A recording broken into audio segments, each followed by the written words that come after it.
À plusieurs reprises, le président français s'est permis de critiquer la politique de Vladimir Poutine.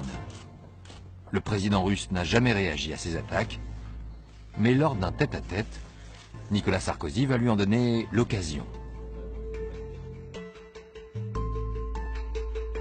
Nicolas Sarkozy, très sûr de lui, commence à dire « Avec moi, on va parler des sujets qui fâchent, il n'y aura aucun sujet tabou. Les centaines de morts en Tchétchénie, pour moi, c'est inadmissible. Ania Politkovskaya, la journaliste russe assassinée, pour moi, c'est inadmissible. » Vladimir Poutine, écoute, commence par juste laisser parler Nicolas Sarkozy. Il l'observe, il laisse un temps de silence.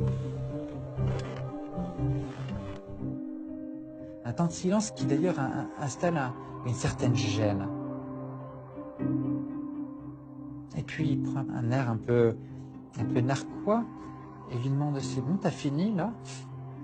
Sarkozy « Oui. » Bon, alors je vais t'expliquer. Tu vois, ton pays, il est comme ça. Mon pays, il est comme ça. Alors maintenant, de deux choses l'une. Ou bien tu continues sur ce ton et je t'écrase, ou alors tu arrêtes de parler comme ça et tu verras, tu viens juste de devenir président de la France, mais je peux faire de toi le roi d'Europe.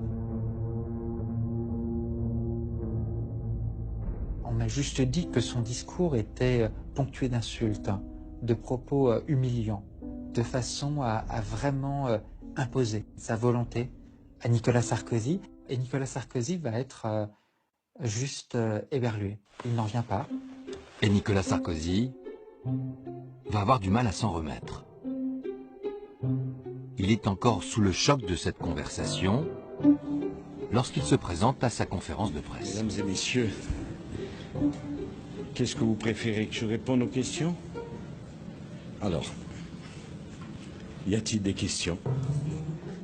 Dans la salle, tout le monde s'en rend compte.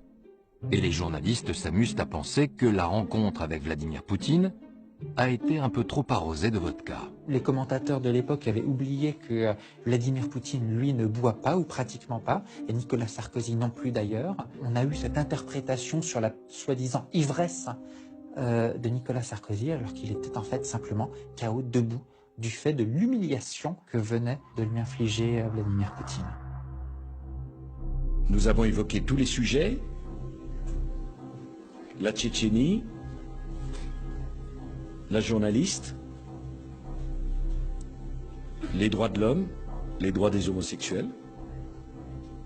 Nous l'avons fait calmement, sereinement, mais je l'ai fait sans aucune agressivité.